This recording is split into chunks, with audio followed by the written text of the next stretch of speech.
سبحانك لا علم لنا إلا ما علمتنا إنك أنت العليم الحكيم نستغفر الله ربي من كل ذنب ونتوب إليه۔ میرے بزرگوں اور بھائیوں اور بہنوں، آج بڑی خطرناک سورہ ہے۔ اتنی خطرناک ہے کہ اس کی آخری آیت سے میں ہمیشہ بہت ڈرتا ہوں اور ہمیشہ اپنا جائزہ لیتا ہوں کہ بھائی میں نے غلطی کر تو نہیں ڈالی۔ تو دیکھتے ہیں، پہلی بات ہے کہ یہ سورہ، اس کا نام ہے الماعون۔ لفظ معاون کیا ہے؟ کیونکہ اس سورہ کی وہ آخری لفظ ہے، تو جب وہ وقت آئے گا تو میں انشاءاللہ کچھ عرض کروں گا۔ ابھی پہلی بات یہ ہے کہ یہ سورہ کہاں نازل ہوئی۔ اس سورہ کے نازل ہونے کے بارے میں دو باتیں مفسرین نے لکھی ہیں۔ بعد نے کہا ہے کہ آدھی سورت مکہ مکرمہ میں نازل ہوئی ہے اور باقی آدھی مدینہ منورہ میں نازل ہوئی ہے۔ اس بات سے ہمارے مولانا امین احسن اصلاحی نے بڑا سخت اختلاف کیا ہے اور بہت لمبی چوڑی بحث دی ہے۔ ان کی بات میں بھی وزن ہے، اور بار بار اس بات کی خوشی ہو رہی کہ مفسرین کی تعداد جو حضرت عبداللہ ابن عباس رضی اللہ عنہ سے شروع ہوتی ہے اور پھر بے شمار مفسر ہر زمانے میں گزرے ہیں، ان کی تحقیقات ہے، ان کا علم ہے، اور ایک غیر عرب کو جس کا نام امین احسن اصلاحی ہے، اور یہ مولانا صاحب نے مدرسۃ الاصلاح اعظم گڑھ میں وہاں سے پڑھا تھا، تو اللہ نے انہیں شاید قرآن کا علم دیا جو انہوں نے اپنے استاد مولانا امام حمید الدین فراہی سے سیکھا۔ اللہ تعالیٰ ہمارے ان تمام بزرگوں و مفسروں کی قبروں کو نور سے بھرے اور ان کے جنت بلند فرمائے۔ تو انہوں نے بہت ساری باتوں میں اختلاف کیا ہے پچھلی تفاسیر سے، اور ان کی کتاب تدبر قرآن میں لکھی ہوئی بھی ہیں، اور پڑھو تو اس میں وزن معلوم ہوتا ہے۔ تو یہ بات ہے، حضرت عبداللہ ابن عباس اور قتادہ رضی اللہ عنہ سے، قتادہ رضی اللہ عنہ مشہور تابعی ہیں، بہت بڑے عالم صوفی، اور آپ جو لفظ بھی کہہ لیں، تو ان کا خیال ہے کہ یہ سورہ مدینہ منورہ میں نازل ہوئی، اور باقی جو حضرات ہیں انہوں نے کہا ہے کہ آدھی آدھی نازل ہوئی ہے، کسی نے کہا صرف مکے میں نازل ہوئی۔ علامہ ابن جوزی رحمۃ اللہ علیہ ایک بہت بڑے عالم اور مفسر اور محدث گزرے ہیں، انہوں نے اس کے نازل ہونے کے بارے میں 6 باتوں کا ذکر کیا ہے کہ کہاں نازل ہوئی۔ ایک تو یہ ہے کہ حضرت عبداللہ ابن عباس سے یہ ثابت ہے کہ آپ نے فرمایا کہ یہ منافقین میں سے ایک شخص کے بارے میں نازل ہوئی، اور وہ کون ہوگا؟ وہ جو منافقوں کے سردار ہے عبداللہ بن ابی، تو ان کے بارے میں نازل ہوئی۔ ایک قول یہ۔ دوسرا یہ ہے، جو ایک بہت بڑے تابعی ہیں، مشہور ہیں، ان کا نام ہے ضحاک، وہ کہتے ہیں کہ عمرو بن عائز نام کا ایک مکے میں تھا شخص، جس نے نبی صلی اللہ علیہ وسلم کی دشمنی میں جو ہے جان توڑ کوشش کی تھی، یہ اس کے بارے میں نازل ہوئی۔ تیسرا یہ ہے کہ ایک بہت بڑے مفسر ہیں، دوسروں کا نام ہے امام سدی، انہوں نے کہا ہے کہ یہ ولید بن مغیرہ نام کا جو کافر تھا اور اس نے اسلام دشمنی میں بڑی کوشش کی تھی، اس کے بارے میں نازل ہوئی ہے۔ اور ایک اور بڑے عالم ہیں، صوفی ہیں، تابعی ہیں، ابن السائب، وہ کہتے ہیں کہ یہ عاص بن وائل مکے کا جو مشہور کافر تھا، اس کے بارے میں نازل ہوئی۔ اور ایک اور بڑے تابعی ہیں، ان کا نام ہے ابن جریج، وہ کہتے ہیں کہ ابو سفیان بن حرب، ان کے بارے میں نازل ہوئی۔ اور ساوردی نام کے ایک بہت بڑے تابعی عالم گزرے ہیں، ان کا کہنا ہے کہ یہ ابو جہل کے بارے میں نازل ہوئی۔ یہ سارے اقوال یعنی ہر ایک کے پاس اپنے اپنے طور پر جتنی سوچ ہے، علم ہے، اس کے اعتبار سے انہوں نے کہا ہے، اور یہ سب ملا کر ہم آج کے زمانے میں کہیں گے ان سب کے بارے میں بھی ہے۔ اور قرآن کی ہر آیت جو ہے نا، ایک اصولی بات یاد رکھیے گا، قرآن کی ہر آیت کے 2 مطلب ہوتے ہیں۔ ایک اس کا خاص مطلب، یعنی کنیکٹڈ ٹو سم ون، جب نازل ہو رہا تھا قرآن، اس وقت کوئی بات پیش آئی تو اس کے بارے میں یا اس واقعے کے بارے میں وہ بات آئی ہے۔ لیکن اس کا دوسرا ایک ہے مفہوم عام مفہوم، وہ جب تک دنیا باقی ہے اور جب تک قرآن دنیا میں باقی ہے، تب تک اس میں ہر وہ شخص، ہر وہ جماعت، ہر وہ جگہ جہاں پر ویسے حالات ہوں گے، تو قرآن کی آیت اس کو کور کرے گی. کیوں کرے گی؟ جب خاص بات معلوم ہو گئی یہ بات جو ہے فلاں کے بارے میں ہو گئی تو بعد میں آنے والوں کو قرآن کیوں کور کرے گا؟ اس لیے کہ یہ جو قرآن ہے یہی آخری کتاب ہے. اس کے بعد کوئی کتاب اللہ نے نہیں بھیجی ہے. اور جب نہیں بھیجی ہے تو اس جیسی جو بات پیش آئے گی اس کو قرآن کی اس آیت سے ہم بتائیں گے ہاں یہ اس آیت کی وجہ سے یہ واقعہ اس میں بھی آتا ہے. تو ایسے ہی قرآن کی ہر بات کو سمجھیے. اب اس میں ایک تو یہ ہے کہ پہلے اس کا ترجمہ سن لیجئے. اللہ تعالیٰ فرما رہا ہے اَرَأَيْتَ الَّذِي يُكَذِّبُ بِالدِّينِ، کیا تم نے اس شخص کو دیکھا؟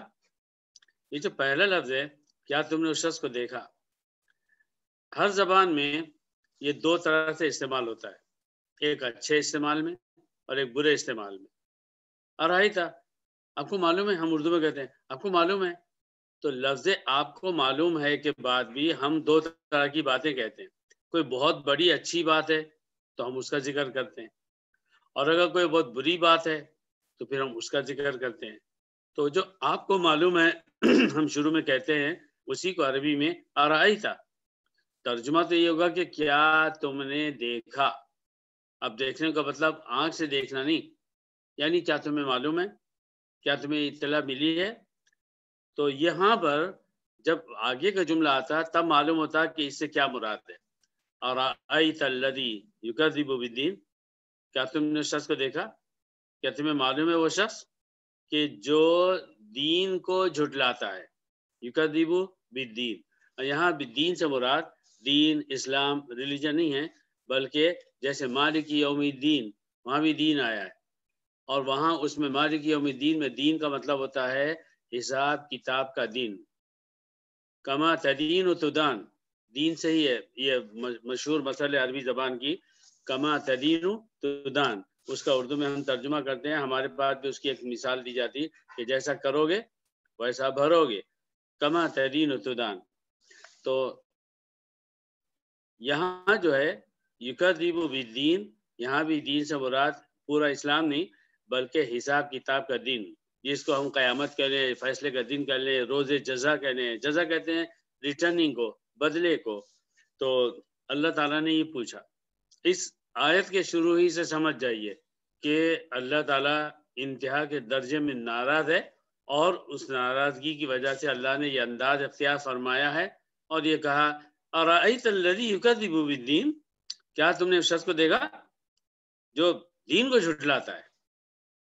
میں اکثر سوچتا ہوں اگر قرآن کو اس کے الفاظ میں جس انداز کو ہونا چاہیے ویسا پڑھا جائے تو عرب بھی جھومے اور نان عرب بھی، اور زیادہ مطلب سمجھ میں آئے، دل پر اثر ہو. اگر ہم اس کو اس انداز سے پڑھیں ہمیشہ جیسے کہ قاری پڑھتے ہیں اور لمبی لمبی آواز کو کھینچتے ہیں تو سب کا ذہن جو ہے وہ قاری کے پڑھنے کے اتار چڑھاؤ پر جاتا ہے. کتنی سانس لمبی تھی، کس لفظ کو اس نے کس انداز سے پڑھا ہے، وہ بھی اچھی بات ہے، لیکن اپنی ذاتی سمجھ کے لیے اور قرآن سے فائدہ اٹھانے کے لیے اس کو اس لب و لہجے سے جو قاری حضرات اختیار کرتے ہیں اس سے ہٹ کر پڑھیے، تنہائی میں پڑھیے. اب پڑھیے تو آپ دیکھیں گے کہ آپ پر بھی انشاءاللہ ایک کیفیت طاری ہوگی. اس کے بعد فرمایا فَذَلِكَ الَّذِي يَدُعُّ الْيَتِيمَ، کیا تم کو معلوم ہے کہ اس نے جو وہ روز جزا کو، حساب کتاب کے دن کو جھٹلاتا ہے. اس کے بعد جو آیت ہے عجیب غریب ہے. آیت اگر میں یہاں رک جاؤں اور جس نے ہم نے آپ نے اگر نعوذ باللہ قرآن نہ پڑھا ہو اور آپ بس خالی اسلام کا ایک جنرل نالج آپ کو ہے، تو اگر کسی بھی شخص کے سامنے صرف پہلی آیت پڑھی جائے اَرَأَيْتَ الَّذِي يُكَذِّبُ بِالدِّينِ، کیا تمہیں معلوم ہے وہ شخص جو حساب کتاب کے جو ہے دن کو جھٹلاتا ہے. تو حساب کتاب کے دن کو جھٹلاتا ہے سننے کے بعد ہمارے آپ کے یا قرآن کے پڑھنے والے کے ذہن میں کیا باتیں آئیں گی؟ یہ باتیں آئیں گی کہ کوئی شخص ہے دنیا میں اس نے لوگوں کا حق نہیں ادا کیا، پیسہ لیا پیسہ نہیں دیا، اچھی بات پر بھی غصہ ہو گیا، ہمیشہ جب بات کرے گالیاں دے، غصہ کرے، اپنے آپ کو بڑا گھمنڈی سمجھے، یعنی مالی معاملات اور انسانوں کے وہ معاملات کے جس میں ایک انسان دوسرے انسان کو ذلیل کرتا، وہ سب دماغ میں آئے گا، ہے نا؟ لیکن ابھی یہ بتائیے کہ ہمارا بیٹھے ہیں اس وقت، ہم میں سے کتنوں نے کسی یتیم کا کوئی حق ادا کیا ہے؟ سوچئے۔ اور قرآن کی دوسری آیت کہہ رہی ہے فَذَلِكَ الَّذِي يَدُعُّ الْيَتِيمَ، یہ جو دین کو جھٹلاتا ہے، حساب کتاب کو جھٹلاتا ہے، یہ وہی شخص ہے کہ جو یتیم کو دھکے مار مار کے گھر سے باہر نکالتا ہے۔ دع یدع دعا، اس کا مطلب ہوتا ہے کہ دھکے مار مار کے نکالنا۔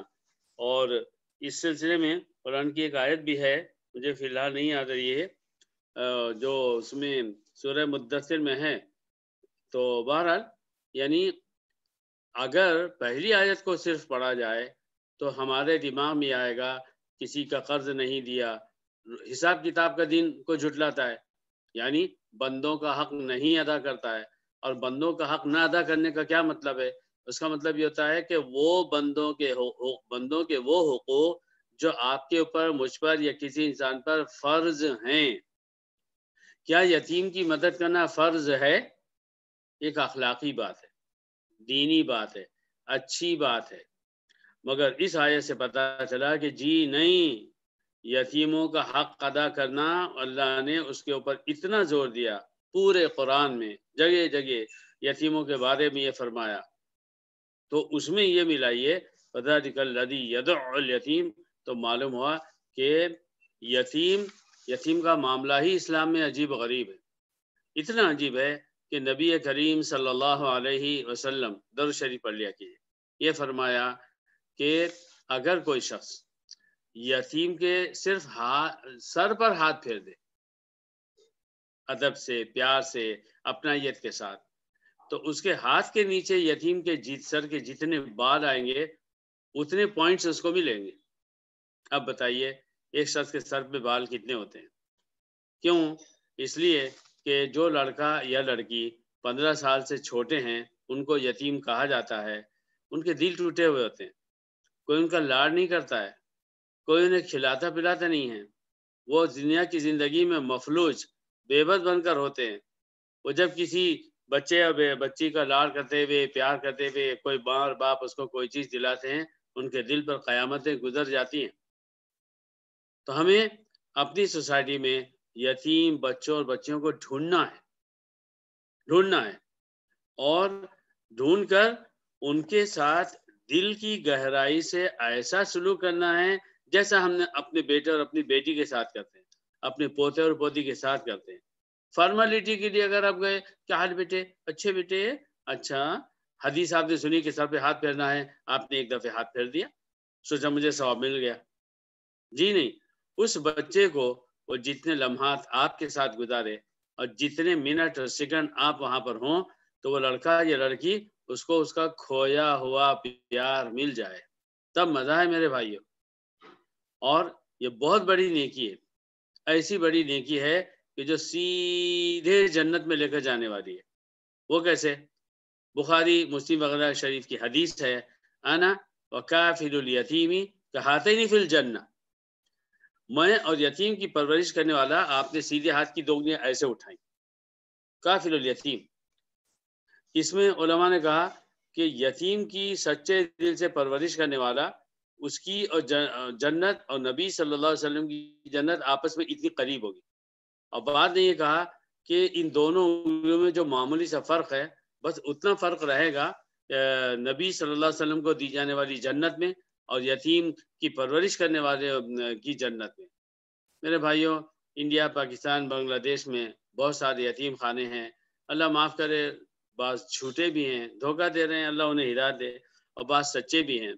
تو ہم یہ کر سکتے ہیں کہ کبھی نہیں، ہفتے میں ایک دفعہ، مہینے میں ایک دفعہ آپ جائیں اور ڈھیر ساری چیزیں جتنی آپ کی استطاعت ہو، آپ کو معلوم ہو جائے کہ بھئی یہ اس میں ہے، یہاں پر 2 بچے یتیم ہیں، 10 ہیں، 100 ہیں، تو جیسی بھی ممکن ہو آپ گئے اور جا کر آپ نے ان سارے یتیم بچوں کو بلایا، اور جیسی وہ بچے آئے وہ آپ کے پاس نہ آئیں، آپ لپک کر جائیں، جیسے آپ اپنے چھوٹے بچے کو 5-10 سال کے 2-4 سال کے بچے کو گلے لگاتے ہیں، آپ نے ویسے گلے لگایا، ان کو گلے لگایا، پیار کیا، ان کے سر پہ بار بار ہاتھ پھیلا، اور کیا حال ہے بیٹے، کیسے ہو ایسے ہو ویسے ہو، بہت دیر تک آپ ان کا لاڈ پیار کرتے رہے، ان کو ان کا کھویا ہوا پیار دینے کی آپ نے اور میں نے کوشش کی، اور پھر جو چیزیں لے کر آتے، یہ لو بیٹا یہ کھاؤ یہ کرو، یعنی آپ کے لہجے سے معلوم ہو کہ ایک باپ اپنے بچوں سے بات کر رہا ہے۔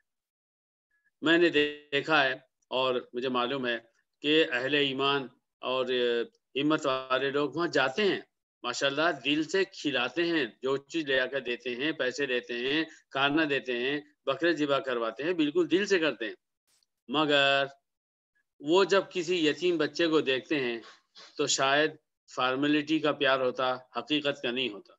اور اللہ تعالیٰ اس نے اپنے بارے میں فرمایا انہو علیم بذات الصدور، دلوں میں کیا ہے وہ اللہ تعالیٰ جانتا ہے۔ اگر کسی یتیم کو آپ دل سے، جیسے آپ جو ہے 2-4 سال کے بچے اور 8-10 سال کے اپنے بیٹے بیٹی کو، نواسے نواسی کو جو ہے آپ اس کو پیار کرو گے، کس کرو گے، سر پہ ہاتھ پھیرو گے، اپنے جسم سے اس کو جیسے بھیجو گے، اور اس میں آپ کوشش کرو گے کہ باپ بن جاؤ۔ اور اگر ہماری بیوی ساتھ میں جاتی ہے اور وہ جو ہے تو ان کی ماں بن جائے، کیا کہنا، کیا آپ کا درجہ اللہ کے یہاں بلند ہوگا، وہ اللہ ہی بتائے گا ہم کو قیامت میں۔ ایک بات اور بھی تو ہے نا میرے بھائیوں، آج آپ اور ہم صاحب اولاد ہیں، ہمارے بچے پیدا ہوئے، اللہ نے ہمارے بیٹوں بیٹیوں کو یتیم نہیں کیا، ہم قائم رہے، ہم نے انہیں چھوٹے سے بڑے کیا، ان کی ساری ذمہ داری اٹھا دی، اور شاید اب بھی اٹھا رہے ہیں۔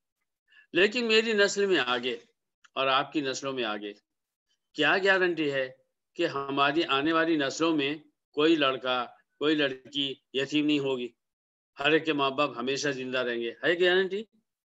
نہیں ہے۔ یقین مانیے اپنی اپنی زندگی میں اللہ کے لیے، دنیا کے فائدے کے لیے نہیں، اس لیے نہیں اے اللہ میں ان یتیموں کی پرورش اس لیے کرتا ہوں، ان کو کھلاتا پلاتا ہوں کہ آنے والی نسل میں میری نسل میں کوئی یتیم نہ پیدا ہو، ہر ایک کے ماں باپ ہمیشہ زندہ رہیں۔ اگر آپ یہ دعا کرتے ہیں تو دعا غلط نہیں ہے، مگر یہ محبت کے خلاف ہے۔ آپ ان بچوں کو جو دنیا میں ماں باپ کا پیار کھو چکے، آپ ان کو پیار دیجئے اور بھرپور پیار دیجئے، اور کوئی نیت مت کیجئے، بس یہ نیت کیجئے اے اللہ یہ یتیم ہے، تیرا حکم ہے، میں ان کو یہ پیار دیتا ہوں۔ یقین مانیے یہ وہ نیکی ہوگی کہ ہماری کسی دنیاوی نیت کے بغیر بھی آج میں نے کسی یتیم کا وہ لاڑ کیا جو ایک باپ کرتا ہے یا جو ماں کرتی ہے، انشاءاللہ ثم انشاءاللہ اللہ تعالیٰ کی ذات اتنی رحیم ہے کہ اس کی برکت سے میری نسل میں جتنے لوگ پیدا ہوں گے ہر ایک کے ماں باپ زندہ رہیں گے، اور ان کے بچوں کو یتیموں کا حال نہیں گزارنا پڑے گا۔ اللہ تعالیٰ اس کی توفیق دے۔ تو میں کہہ رہا ہوں نا، یہ بہت ہی عجیب غریب سورہ ہے، اس نے مجھے ہلا دیا ہے، اور میں جب اکثر اس کو پڑھتا ہوں تو میں ابھی تو آخری لفظ ہے جو بڑا خطرناک ہے، میں اس سے بہت ڈرتا ہوں۔ تو ایک تو بات یہ ہوئی کہ جو شخص روز جزا کو، حساب کتاب کے دن کو جھٹلا رہا ہے، اس کی پہلی بات یہ کہی گئی، یہ نہیں کہی گئی وہ قرض نہیں ادا کرتا ہے، وہ لوگوں کا مال کھاتا ہے، وہ لوگوں کو دھوکہ دیتا ہے۔ جو عجیب غریب بات ہے، پہلی بات کہی گئی کہ یہ وہ شخص ہے کہ یتیم کو دھکا مار مار کے نکالتا ہے۔ اور کتابوں میں تفسیر کا لکھا ہے کہ وائل ابن عاص جو ہے، وہ عاص بن وائل جو ہے، اس کا معاملہ یہ تھا کہ ویسے تو مکے میں وہ ہر دن یا ہر ہفتہ دو اونٹ ذبح کر کے لوگوں کو کھلاتا تھا، دو اونٹ ذبح کر کے کھلاتا تھا۔ کوئی بیچارہ مارا ہوا بیچارہ جو ہے وہ اس سے کچھ مانگنے کے لیے آیا تو اس نے اس کو اپنے گھر سے دھکے مار مار کے نکال دیا، اس کے اوپر یہ آیت نازل ہوئی۔ اور اس کے ساتھ ساتھ ایک بات اور سن لی، ہماری دعوتیں، ہم ایک دوسرے کی دعوت کرتے ہیں، یا ہم جو ہے شادی کے فنکشن ہمارے گھر میں ہوتے ہیں، یا جو بھی فنکشن ہوتے ہیں، ہم لوگوں کو کھانے پر بلاتے ہیں، یہ بڑی اچھی بات ہے، بہت پسندیدہ بات ہے، اگرچہ اس میں فضول خرچی حرام ہے، مگر جن کو ہم بلاتے ہیں وہ ہماری ہی طرح کم زیادہ چھوٹی بڑی پوسٹوں کے لوگ ہیں، ان کے گھر میں بھی کھانے پینے کو میسر ہے، کم زیادہ میسر ہے، وہ بھوکے ننگے نہیں ہیں، ہم نے انہیں کھلایا، کوئی برا کام نہیں کیا۔ لیکن نبی کریم صلی اللہ علیہ وسلم نے ایک بات فرمائی، میں کہتا ہوں حضرت محمد صلی اللہ علیہ وسلم کی ایک ایک بات ایسی ہے کہ کٹر دشمن بھی پگھل جائے، مگر جو ہندو اور عیسائی اور یہودی اور بدھسٹ اور یہ اور وہ دنیا کا کوئی آدمی جو ایسے نبی کی ایک ایک بات کو دیکھنے کے بعد بھی زبان لمبی کرے، آپ کو گالیاں دے، برا بولے، اسلام کو مٹانے کی کوشش کے، تو یہ عجیب غریب بات ہے، انسانوں کی طبیعت سے ہٹ کرے۔ نبی نے فرمایا بئس الطعام بئس الطعام الذی یدعى فیہ الاغنیاء ویترک فیہ الفقراء او کما قال علیہ الصلوۃ والسلام، سب سے برا کھانا وہ ہے، سب سے برا کھانا وہ ہے کہ جس میں مالداروں کو بلا کر کھلایا جائے اور غریبوں کو چھوڑ دیا جائے۔ اب ہم اپنا اپنا جائزہ لیں کہ ہم نے جب بھی دعوت کی کسی کی تو ہم نے کسے کھلایا؟ اپنے دوستوں کو کھلایا، اچھی بات ہے، رشتہ داروں کو کھلایا، واقعی اچھی بات ہے، اسلام نے حکم دیا ہے، ہمیں گناہ نہیں ہوگا۔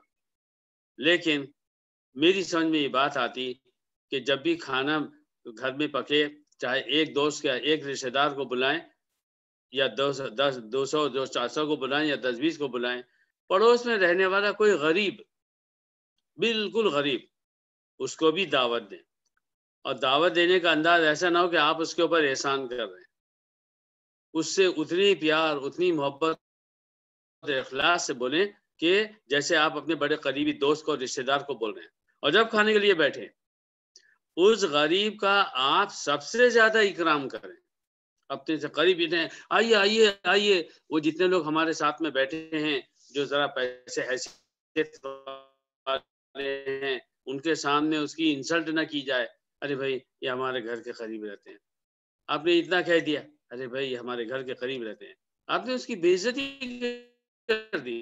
آپ کے لہجے نے بتایا کہ کوئی بیچارہ معذور، کوئی غریب ہے، ہرگز غریب ہی شامل ہو جائیں، ان کا ایسا اکرام ہو، ان کو ایسے پیار محبت سے آپ کھلائیں کہ لگے کہ بھئی یہ کوئی صاحب حیثیت ہے، تاکہ اس کا دل نہ ٹوٹے۔ تو یہ تو وہ بات ہوئی، فَذَلِكَ الَّذِي يَدُعُّ الْيَتِيمَ وَلَا يَحُضُّ عَلَىٰ طَعَامِ الْمِسْكِينِ، اور یہ وہ شخص ہے، اس کی دوسری خراب عادت کیا ہے کہ مسکینوں کو کھانا کھلانے پر اکساتا نہیں، وَلَا يَحُضُّ عَلَىٰ طَعَامِ الْمِسْكِينِ۔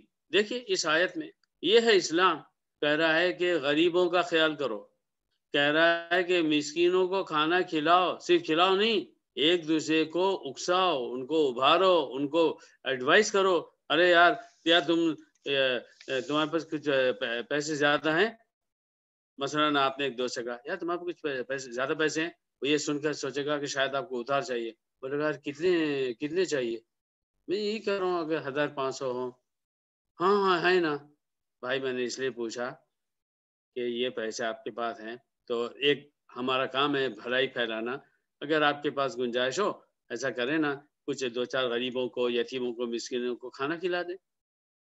آپ اس طرح سے کہہ سکتے ہیں، ہم ایک دوسرے سے کہہ سکتے ہیں۔ تو میرے بھائیوں سوچئے کہ اس سورہ نے ہمیں کتنا ہلا دیا ہے۔ سب سے پہلی بات اپنے ہر عمل کے بارے میں ہر انسان یہ سوچے مجھے اللہ کو جواب دینا ہے، میں اپنے ماں باپ کے ساتھ بات کروں، اپنے بھائی بہنوں کے ساتھ بات کروں، اپنے بیوی بچوں کے ساتھ بات کروں، میں دوستوں سے بات کروں، پڑوسیوں سے بات کروں، غیر مسلموں سے بات کروں، میں دنیا میں کسی انسان سے کوئی بات کہوں تو میرے دماغ میں یہ بات ہو مجھے اللہ کو جواب دینا ہے۔ جب میں نے یہ لفظ کہا، میں نے یہ جملہ کہا، میں نے یہ انداز اختیار کیا تو میں اللہ کو کیا جواب دوں گا؟ بھول ہو جاتی ہے، ہم شیطان کے اثر سے بچ نہیں سکتے، انسان ہیں ہم، فرشتے نہیں، غلطی ہو جائے معافی مانگ لیں۔ اور اس کے ساتھ ساتھ یہ ہو کہ یعنی ہر معاملے میں پیسے کا لین دین ہے، تعلقات کا معاملہ ہے یا کوئی اور بات ہے، اس میں اللہ یاد ہو۔ میں شادی میں جو ہے 10 کروڑ روپے کی شادی کروں، مجھے یاد رہے کہ میں 10 کروڑ کا حصہ اللہ کو دوں گا تو انشاءاللہ دماغ درست ہو جائے گا اور جو فضول خرچی نکل جائے گی۔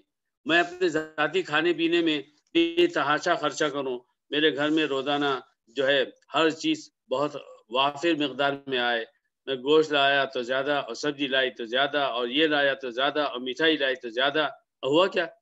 کھانے میں آتا ہے تھوڑا اور 2 دن اور 4 دن باسی ہو گئے، اب کون کھانے والا ہے؟ پھینک دو۔ کس نے حق دیا آپ کو پھینکنے کا؟ کیوں آپ اتنا لاتے ہیں کہ وہ سڑ کر پھینکا جائے؟ میں کھانے کے لیے بیٹھا، روزانہ صبح کا کھانا ہے، دوپہر کا اور شام کا ہے، روٹی میں نے کھائی تو چھوڑ دی، اور سالن لیا تھا یا چاول لیے تھے، کھایا اور 2-4 دانے چھوٹ گئے۔ کس نے حق دیا؟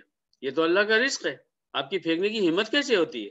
مگر افسوس کیا ہے کہ مسلمان ان باتوں کو بھول چکے ہیں، اور شاید اسی لیے اللہ کی محبت بھی ہم سے روٹ چکی ہے۔ بہرحال دنیا میں چاہے آپ کو سب کچھ ملتا رہے، جب ایک ایک دانے کا، ایک ایک روٹی کے لقمے کا اور باسی چیز کہہ کر اسے پھینکنے کا جب اللہ کے یہاں حساب ہوگا، اس وقت ہم جو ہے کچھ نہیں کر سکیں گے۔ اللہ تعالیٰ بچائے۔ یہ اتنی جو آپ نے آیتیں سنی، آیت نمبر 1، آیت نمبر 2، آیت نمبر 3، ان 3 آیتوں کے بارے میں کہا جاتا ہے کہ یہ مکہ مکرمہ میں نازل ہوئی، اور فویل للمصلین جو ہے وہاں سے لے کے آگے کی آیتوں تک کہا جاتا ہے کہ یہ مدینہ منورہ میں نازل ہوئی۔ اور مولانا امین حسن اصلاحی رحمۃ اللہ علیہ نے یہ فرمایا ہے کہ پوری کی پوری سورت صرف مکے میں نازل ہوئی۔ تو انشاءاللہ ابھی کچھ باتیں عرض کرنے کے بعد میں میرے پاس ان کی کتاب رکھی ہوئی ہے، پھر وہ کتاب کھول کر میں ڈائریکٹ آپ کو سناؤں گا۔ تو پہلی بات تو یہ ہے کہ یہ جو آپ نے اس کا اچھا آیتوں کو ہم ترجمہ کر لیتے ہیں۔ فویل للمصلین، برباد ہو جائیں وہ نماز پڑھنے والے۔ یہ دل ہلا دینے والی بات ہے۔ کون برباد ہو جائے؟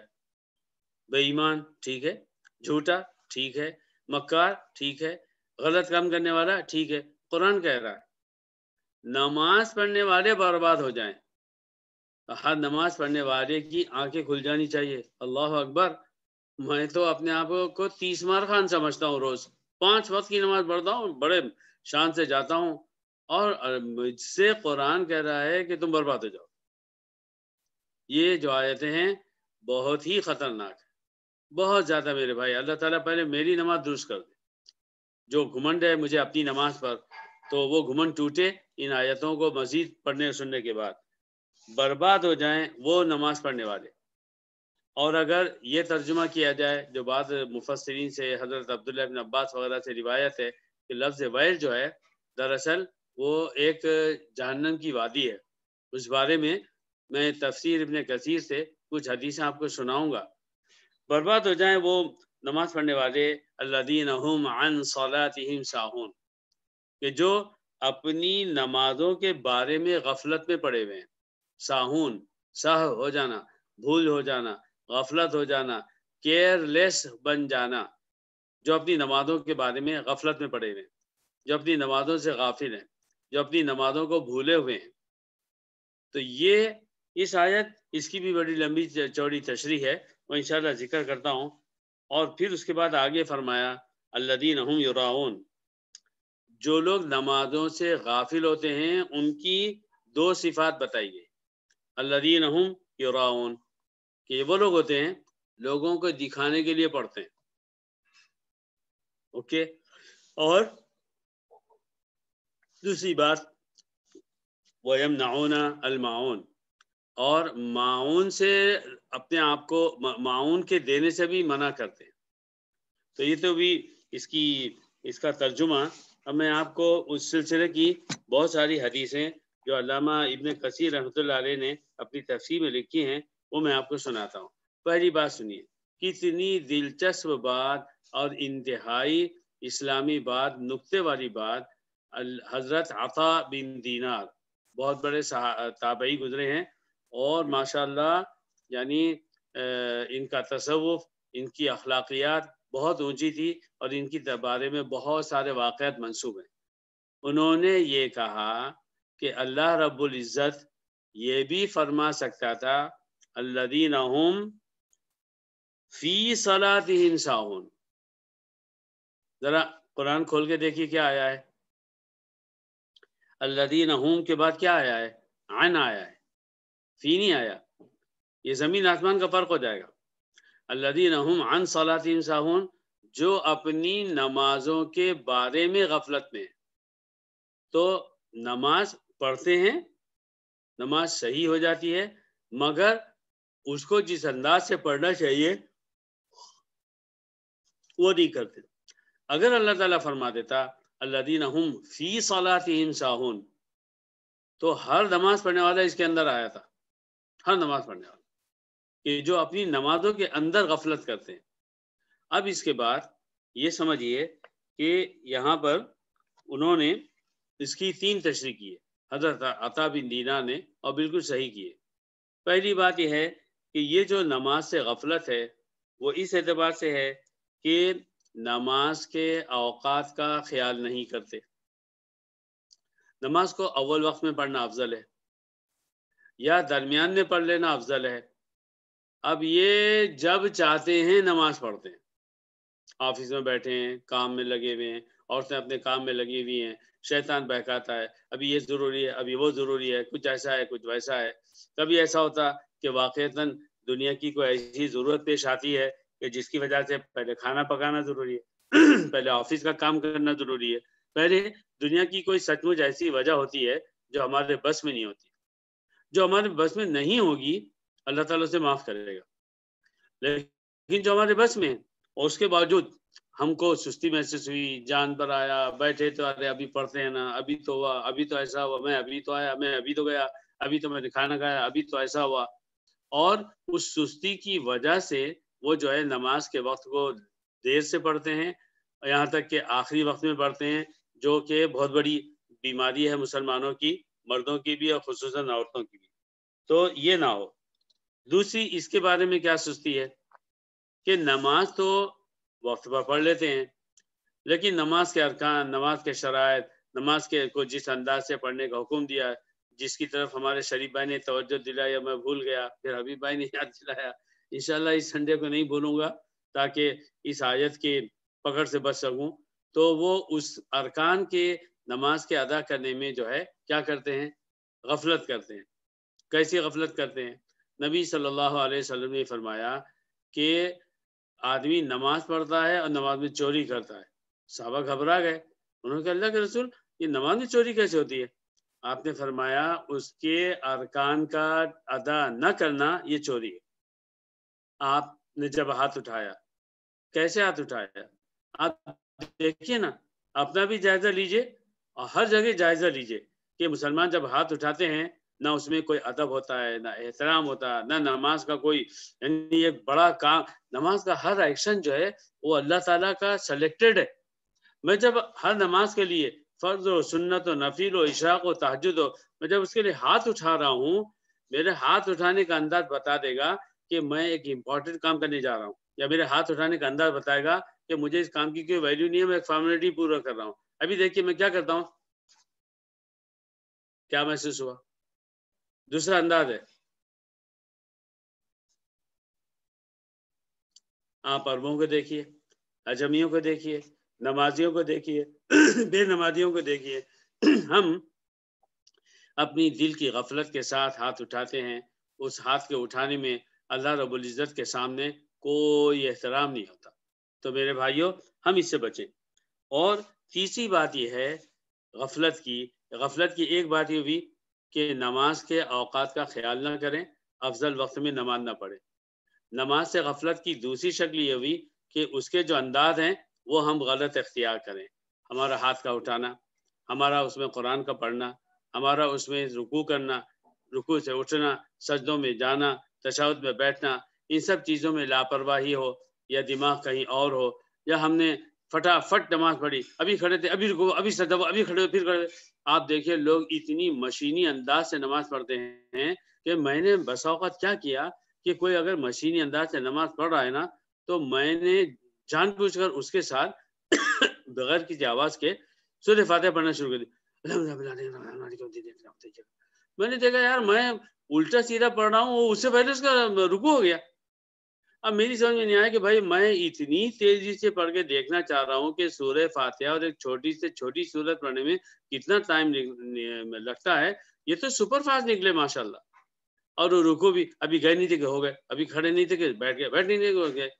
تو ہماری نماز میں نبی صلی اللہ علیہ وسلم نے، آپ نے حدیث سنی ہوگی کہ ایک شخص جو ہے مسجد میں آیا، مسجد نبوی میں، اور آپ بیٹھے تھے، اس نے آپ کو سلام کیا اور پھر نماز پڑھی، اور ایز فاسٹ ایز پاسبل اس نے اتنی نماز جلدی نماز پڑھ لی. سلام پڑھ کے نماز پڑھ کے جب وہ واپس جانے لگا تو اس نے پھر نبی صلی اللہ علیہ وسلم کو سلام کیا, السلام علیکم یا رسول اللہ. آپ نے فرمایا وعلیکم السلام صلی فإنک لم تصلی. سلام کا جواب دیا آپ نے, فرمایا نماز پڑھو, تم نے نماز نہیں پڑھی. وہ پھر واپس گیا, پھر اسی انتہائی اسپیڈلی رفتار سے اس نے نماز پڑھی اور پھر پلٹا پھر نبی کو سلام کیا تو آپ نے یہ فرمایا صلی فإنک لم تصلی, نماز پڑھو تم نے نماز نہیں پڑھی. 3 دفعے ہوا ایسا. تیسری دفعے کے بعد اس نے کہا اللہ کے رسول آپ دیکھ رہے ہیں میں کیسی نماز پڑھتا ہوں, تو مجھے بتائیے کہ میں کیسی نماز پڑھوں تو لگے کہ ہاں بھائی نماز ہے. آپ نے فرمایا کہ جب تم نماز پڑھو اطمینان سے کھڑے ہو جاؤ, اطمینان سے سورہ پڑھو, اطمینان سے قرات کرو, اطمینان سے رکوع ہو, اطمینان سے سجدہ ہو, بہت اطمینان سے بڑے ادب کے ساتھ میں تم نماز پڑھو. یہ آپ نے فرمایا. اس حدیث کی روشنی میں اپنی ہر نماز کا ہمیشہ جائزہ لیجیے. آپ دیکھیے ویسے شاید ہماری نماز اچھی ہوتی ہوگی, ضرور ہوتی ہوگی, لیکن فرض کر لیجیے آپ کو ایک ضروری کام سے جانا ہے اور نماز کا وقت بھی ہو گیا. آپ کو بہت بھوک لگی ہے اور آپ نماز کا وقت بھی ہو گیا, آپ نے کہا جماعت چھوٹ جائے گی پہلے نماز پڑھ لیتا ہوں. یہ اس قسم کی جتنی نمازیں ہیں نا یہی مصیبت ہے. اگر مجھے ضروری کام سے جانا ہے, کیا وہ نماز سے بھی زیادہ ضروری ہو گیا؟ اگر کام چھوٹتا ہے چھوڑو, اگر دیر ہوتی ہے ہونے دو, مگر نماز کو اس کا حق دے کر پھر جاؤ. بھوک لگی ہے. امام ابو حنیفہ رحمۃ اللہ علیہ کا بہت ہی مشہور قول ہے اذا جاء العشاء والعشاء فقدم العشاء علی العشاء. اگر عشاء کی نماز پڑھنے کا وقت آ گیا اور عشاء بھوک لگی ہے بہت زیادہ, شام کے کھانے کا وقت بھی آ گیا اور بھوک لگی ہے کس کے, تو انہوں نے کہا کہ عشاء کو عشاء پر پریفرنس دو, عشاء کو عشاء پر پریفر کرو, یعنی پہلے کھانا کھا لو, کھانا کھا کے پھر اطمینان سے نماز پڑھو. یہ تو وہ وقت کے بزرگ تھے تو ان کا خیال تھا کہ بھوک لگی ہے, جب کھانا کھا چکیں گے اس کے بعد پھر نماز پڑھیں گے تو دل لگا کے پڑھیں گے. ہم لوگ کیسے ہیں, مجھے ڈر لگتا کہتے ہوئے کہ ہم تو کھانا کھانے بیٹھے تو پہلے تو گفتگو کر کے بہت اطمینان سے اچھے سے اچھا کھا کے اس کو اچھا اس کو برا بول کر, یا فون آیا تو وہ سب ہٹے. ہمارے دماغ میں نہیں ہے میں جلدی سے سکون سے اچھا سا کھانا کھا لوں تاکہ کھانا کھانے کی وجہ سے نماز کے پڑھنے میں دیر نہ ہو. یہ تو سوال ہی نہیں آتا. اب ہم نے ایک بہت اطمینان سے کھانا کھا لیا, کھانا جب ختم ہوا اگر کوئی گھر میں یاد دلائے اور اگر ہم کو خود یاد آ گیا ارے مجھے نماز پڑھنی ہے, اب شیطان کہتا ہے ابھی تو کھانا کھایا نا, ذرا سا 2 منٹ آرام کر لو. سستی آتی ہے. امام ابو حنیفہ نے جب فرمایا ہوگا نا, مجھے یقین ہے کہ وہاں وہ سوال بھی نہیں آیا ہوگا ان کے ذہن میں کہ کھانے کے بعد سستی ایک چیز ہوتی ہے, آرام ایک چیز ہوتا ہے, گھر کی باتیں ایک چیز ہوتی ہیں, ٹیلی فون کے جوابات ایک چیز ہوتے ہیں. وہ بھی کر کے گھنٹہ 2 گھنٹے کے بعد اطمینان پھر آدمی نماز پڑھے. مگر ہم ایسے دور میں ہیں, ہمارا ایمان اتنا کمزور ہے. میری یہ حالت ہے, مجھے امید ہے اللہ تعالیٰ نے آپ کو مجھ سے اچھی نماز دی ہوگی. نہیں معلوم کون سی نماز کتنی اچھی پڑھتا ہے کہ وہ قبول ہوگی. نہ حافظ عالم دعوے سے کہہ سکتا ہے کہ وہی سب سے اچھا ہے, نہ امام کہہ سکتا ہے, نہ مقتدی. کوشش اپنی اپنی ہر شخص کرے گا, رزلٹ آخرت میں معلوم ہوگا. تو میرے بھائیوں اگر بھوک لگ جائے تو کھانا ضرور کھا لو, مگر اس بات کو سوچ کر کھاؤ کہ اس کھانے کی وجہ سے میری نماز میں مجھے دیر ہو رہی ہے. تو کھانا کھاؤ, اچھا کھاؤ, پیٹ بھر کھاؤ, اور اس کے بعد پھر شیطان جو سستی کا بہانہ کر رہا تھا وہ مت ہونے دو, بلکہ آپ کے ذہن میں ہو کہ نہیں بس میں نے کھانا کھا لیا, میرے رب نے مجھے کھلایا پلایا, اب میں نماز پڑھوں گا. اور آپ نے کھانے سے پہلے کی دعا پڑھی, کھانے کو عزت سے کھایا, اللہ کی نعمت سمجھ کر کھایا, اور اس کے بعد پھر آپ نے اس کے بعد کی دعا پڑھی. پھر آپ نے جلدی سے جو ہے تو یہ کیا کہ بھئی جو ہے تو اٹھ کے آپ نے جو ہے نماز کی تیاری کی. بالکل ایسے ہی جیسے کہ اگر آفس کو جانا ہے, میٹنگ میں جانا ہے, کسی جگہ جانا ہے, مگر کھانا بھی کھانا ہے, تو ہم نے اپنی بیگم سے کہا بھئی کھانا جلدی دے دو مجھے جانا ہے. اس وقت آدمی کیسے کھانا کھاتا؟ اطمینان سے کھاتا, فونوں کے جواب دیتے بیٹھتا کھاتے ہوئے. وہ اس وقت کی جو رفتار ہوتی ہے نا کھانے کی, وہ اتنی تیز ہوتی ہے جتنی کہ لوگ مسجدوں میں نماز پڑھنے میں تیزی دکھاتے ہیں, کیونکہ دماغ میں یہ ہے مجھے جانا ہے, تو جلدی کھا پی کے آپ بھاگتے. اس وقت سستی نہیں آتی، اس وقت نہیں ہوتا کہ ابھی تو کھایا 5 منٹ تو ویٹ کر لوں. تو میرے بھائیوں، دین اس بات کے لائق ہے کہ ہم اس طرح کی سستی نہ دکھائیں. ادھر ہم نے کھانا کھایا، ادھر ہم نے اپنا فرض ادا کیا، اور اس فرض کو ادا کرنے میں اچھا خاصا ٹائم لگایا، اطمینان سے نماز پڑھی، اچھی سے اچھی پڑھی، اور اس کے بعد بھی ہم اللہ سے شرمندہ ہوں کہ اللہ بندہ ہوں، بھوک سے قابو تھا. اور اس لیے کہ علماء نے، مفسرین نے کہا کہ بھوک لگ جائے تو پہلے کھانا کھا لو، تاکہ ایسا نہ ہو کہ شیطان بھوک کو ذریعہ بنائے اور ہماری نماز کو خراب کرے. یہ ساری باتیں اس کے اندر ہیں. تو یہ 3 باتیں ہیں کہ نماز پڑھے تو اس کے اندر اوقات کا خیال نہ کرے، یہ نماز سے غفلت ہے. اگر اوقات کا خیال کرے مگر اس کے ارکان ڈھنگ سے ادا نہ کرے تو یہ اس کی غفلت ہے. اور ایک بات ہے، اب وہ اصلی بات ہے، وہی نماز کی جان ہے. اب اس میں غفلت ہو تو غفلت زندگی بھر سے چل رہی ہے، سب کی چل رہی ہے. بس اللہ ہی ایسی 2 رکعت زندگی میں ایک دفعہ دے دے کہ اللہ اکبر کے بولنے سے لے کے السلام علیکم ورحمۃ اللہ تک دل و دماغ نماز کے اندر ہو جائے. کوشش کیجئے، آپ تو کرتے ہوں گے، شاید اللہ نے آپ کو کامیاب کیا ہو، مگر میں اب تک کامیاب نہیں ہو سکا. شیطان ایسا ہے، اگر شروع میں دھیان رہتا اگلے سیکنڈ منٹ ہٹ آتا. رکوع میں اچھے تھے، کھڑے ہوئے تو پھر شیطان نے نماز سے آؤٹ کر دیا. ابھی سجدے میں جا رہے تھے، اللہ کو یاد کر رہے تھے، سجدے میں جا کے پھر دماغ دنیا میں لگ گیا. ایک سجدے سے دوسرے سجدے کے درمیان، اور کھڑے ہونے کے درمیان، اور پھر تشہد کے درمیان، اور سلام پھیرتے ہوئے غفلت کے ساتھ سلام پھیر دیا. خشوع سے غفلت ہو، یہ بھی مطلب لیا گیا ہے کہ فویل للمصلین، برباد ہو جائیں گے وہ مسلمان کہ الذین هم عن صلاتهم ساہون، جو اپنی نمازوں سے غفلت میں پڑے ہوئے ہیں. نماز کے اندر خشوع نہیں. وہ خشوع کیا ہے؟ ایسا دھیان نماز میں کہ جو ہے وہ آپ کو دنیا بھلا دے. اور میں تحدیث نعمت کے طور پر آپ سے عرض کرتا ہوں کہ میں جب ہر نماز کے لیے کھڑا ہوتا ہوں، کوئی بھی نماز سنت ہو یا فرض ہو یا نفل ہو، اور دوسری جو عام طور پر نمازیں پڑھنے کی اللہ نے توفیق دی ہے، تو میں ہر نماز میں اس سے پہلے ایک نیت کرتا ہوں دل میں، اے اللہ مجھے ایسی نماز پڑھنے کی توفیق دے کہ میں دنیا کو بھول جاؤں. جب میں نے کہا اللہ، یہ جو ہاتھ اٹھایا ہے، علماء نے اس کی حکمت لکھی، یعنی اپنی دنیا کی تمام خواہشات ضروریات کو پیچھے پھینک دیا. ابھی بات نہیں کرو. بالکل ایسے جیسے ہم کوئی کام کر رہے ہیں اور کوئی شخص انٹرفیئر ہو رہا ہے، بھائی ابھی مت بولو. تو ہاتھ اٹھا رہا ہے اللہ ہو، یعنی اسے پوری دنیا کو پیچھے پھینک دیا. میں ہوں، میرے سامنے میرا اللہ ہے، میں ہوں، میرے سامنے جنت ہے، دوزخ ہے. بعض علماء سے پوچھا گیا کہ بھئی نماز کیسے پڑھیں؟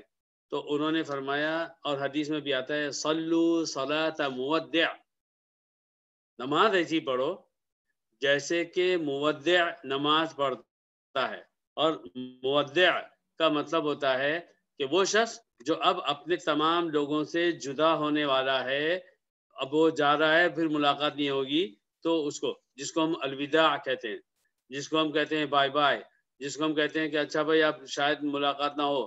جیسے لوگ پرانے زمانے میں پانی کے جہاز سے جب جاتے تھے، اس وقت سچ مچ روتے تھے کہ معلوم نہیں اب واپس زندہ ملیں گے بھی یا نہیں. تو یہ سمجھو کہ یہ تمہاری زندگی کی آخری نماز ہے، اور اب تم کو نماز پڑھنے کا وقت نہیں ملنے والا ہے، تو کیسی نماز پڑھو گے؟ ویسی پڑھو. اور بعض علماء نے کہا کہ جب نماز کے لیے کھڑے رہو تو تصور کرو کہ جنت میرے دائیں ہیں اور جہنم میرے بائیں ہیں، اور سامنے اللہ تعالیٰ حساب لینے والا ہے. وہ نماز کیسی ہوگی؟ بھائی میرے، نماز ایک موضوع ہے کہ اگر گھنٹوں اس پر بات کی جائے نا تو وہ ختم نہ ہو.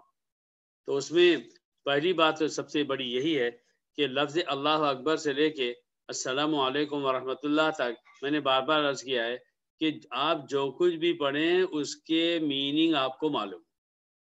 اپنی اپنی زبان میں ہر مسلمان اس کے میننگ کو یاد کرے، ان صورتوں کے میننگ کو یاد کرے جو وہ پڑھتا ہے. سبحان ربی العظیم کا میننگ سمجھ جائے. التحیات للہ والصلوات سے لے کے آخری تک جو الفاظ ہم پڑھتے ہیں ان سب کے میننگ ہمارے دماغ میں ہو. اور جب ہم ہر نماز کے لیے کھڑے ہوں، چاہے فرض ہو، چاہے سنت ہو، چاہے نفل ہو، چاہے تہجد ہو، چاہے اشراق ہو، چاہے توبہ ہو، چاہے جو نماز ہو، اس میں ہم اپنی زبان سے عربی الفاظ بولیں، کیونکہ نماز کی جو آفیشیل لینگویج ہے وہ عربی ہے. اور اپنے اپنے دماغ میں ہر ملک کا مسلمان جس زبان کو وہ جانتا ہے اپنے اپنے دماغ میں وہ اس کے میننگ سوچتا رہے. آپ ایسا کر کے دیکھیے تو خشوع خود بخود آ جائے گا اور آپ دنیا سے غافل ہو جائیں گے. آپ صرف اللہ کے بن کے رہ جائیں گے. یہ اس طرح سے ممکن ہے. ابھی اس کی اور بہت ساری حدیثیں ہیں اور اس میں اور بہت ساری باتیں کہنی ہیں. پھر اس کے بعد مجھے مولانا امین احسن اصلاحی نے کیا لکھا ہے وہ بھی آپ کو سنانا ہے. تو وہ انشاءاللہ میں اگلے درس میں، آج بدھ ہے، جمعے کو انشاءاللہ ہم پھر سورۃ الماعون کی باقی تفسیر پڑھیں گے. اللہ تعالی ہمیں یتیموں کی قدر عطا فرمائے، مسکینوں کو ہم کھانے کھلائیں اور ہر نماز کو ایسے ادا کریں جس سے اللہ تعالیٰ خوش ہو جائے اور معاون سے اللہ تعالیٰ ہماری حفاظت کرے. اللہ تعالیٰ سارے مسلمانوں کو اس کی توفیق عطا فرمائے. آمین یا رب العالمین. جزاک اللہ خیر. سبحان اللہ. آمین آمین. بادشاہ لو ہم دیکھ رہے ہیں کتنی مدد دیکھ رہے ہیں. ماشاء اللہ. دعا کر لیں. آپ دعا کر لیں. ریکارڈنگ چل رہی ہے جی. اللهم يا ربنا يا من أنزل القرآن وأهدانا يا من أعطانا التوفيق للإيمان بك وبرسولك وبجنتك وبنارك يا من فرض علينا الصلوات الخمسة وجعلتنا من المسلمين ومن المصلين. اللهم يا ربنا أنت وفقتنا فأصبحنا من المصلين كما استطعنا، فاجعلنا من المخلصين في الصلاة والخاشعين في الصلاة والذاكرين في الصلاة يا رب العالمين. وفقنا أن نصلي الصلاة كما هو حق وكما هو واجب علينا وكما أمرنا رسول الله صلى الله عليه وسلم. اللهم آمين يا رب العالمين. اللهم صل على محمد وعلى آل محمد كلما ذكره الذاكرون وكلما غفل عن ذكر الغافلون. آمين. وإن لم تغفر لنا وترحمنا لنكونن من الخاسرين. یا رب العالمین اتنا کرم فرما دے کہ روزانہ ہر سیکنڈ اور منٹ تجھے حساب دینا ہے، تجھے جواب دینا ہے. اس کا شعور پیدا فرما دے. اس کی روشنی میں ہر کام کا کرنا آسان فرما. یا رب العالمین ہمیں ان لوگوں میں سے نہ بنا جو یتیموں، غریبوں، مسکینوں کے ساتھ برا سلوک کریں، انہیں جھڑکا دیں، ان کی بے عزتی کریں. ہمیں ان لوگوں میں سے بنا. اے اللہ یتیموں کو گلے لگائیں، اپنے گھروں میں لے آئیں، ان کی پرورش کریں، ان کا ہر طرح سے خیال کریں، ان سے محبت کریں، ان کو ماں باپ کی محبت دے دیں. اے رب العالمین ہم سے کوئی غلطی ایسی نہ ہو جائے کہ کسی یتیم کا، کسی غریب کا، کسی پریشان حال کا دل ٹوٹ جائے. اے اللہ اگر ہم نے ماضی میں ایسا کیا ہے اے اللہ اس کو معاف فرما. اے اللہ یتیموں کو، مسکینوں کو، غریبوں کو خوب خوب کھانے کھلانے کی توفیق عطا فرما اور عزت کے ساتھ میں کھلانے کی توفیق عطا فرما. اے اللہ ہماری نمازیں اب تک کی بڑی غفلت میں ہیں. اے اللہ شیطان نے گھیر رکھا ہے، نماز بھی سارے وسوسوں کا شکار ہوتی ہے. اے اللہ ایسی نماز عطا فرما کہ تو راضی ہو جائے. ایسا رکوع، ایسا سجدہ، ایسا دھیان، ایسا خشوع عطا فرما کہ اللہ تو خوش ہو جائے اور ہماری نماز قبول ہو جائے. اے رب العالمین نماز میں ہر طرح کے وسوسوں سے ہماری حفاظت فرما. ہمارے ماں باپ، ہمارے بھائی بہنوں، ہمارے تمام رشتہ داروں، ہمارے بیوی بچوں، ہمارے تمام پوتوں اور پوتیوں، نواسوں اور نواسیوں، ہماری تمام نسلوں کی نماز کی حفاظت فرما. کہ اللہ ایسی نماز عطا فرما ہم سب کو کہ اللہ تیرے دربار میں پیش کرنے کے لائق ہو. اے اللہ ان دعاؤں کی برکت سے، اس درس کی برکت سے ہمارا ایمان مکمل فرما، ہماری نماز مکمل فرما. اے اللہ ہمارا اخلاص تیری ذات کے لیے مکمل فرما. اے اللہ ہم قرآن پڑھتے ہیں، ہمارے بھائی قرآن پڑھتے ہیں اور تجوید سیکھتے ہیں اور سکھاتے ہیں. اے اللہ ان کے اس عمل کو بھرپور قبول فرما. اور جو لوگ بھی یہ کام کرتے ہیں یا اس کے علاوہ کوئی بھی نیک کام کر رہے ہیں، اے اللہ ان کو اخلاص عطا فرما، اسے قبول فرما، مسلمانوں کو اس سے فائدہ پہنچا. اے رب العالمین ہماری ان دعاؤں کو اور دنیا کے ہر مسلمان کی ہر جائز دعا کو اے اللہ اپنے فضل و کرم سے قبول فرما. وصلی اللہ تعالی علی خیر خلق محمد وعلی آلہ صحبہ اجمعین برحمتک یا ارحم الراحمین. آمین. ماشاء اللہ سبحان اللہ. جزاک اللہ ظہر بھائی. جزاک اللہ. نیکسٹ سیشن نماز پڑھے نا؟ نہیں وہ سنڈے کو ہوگا. سنڈے کو ہوگا انشاءاللہ. سنڈے کو نماز کے بارے میں مختلف چیزیں لیتے ہیں. اللہ تعالیٰ توفیق دینے والا ہے. آمین آمین.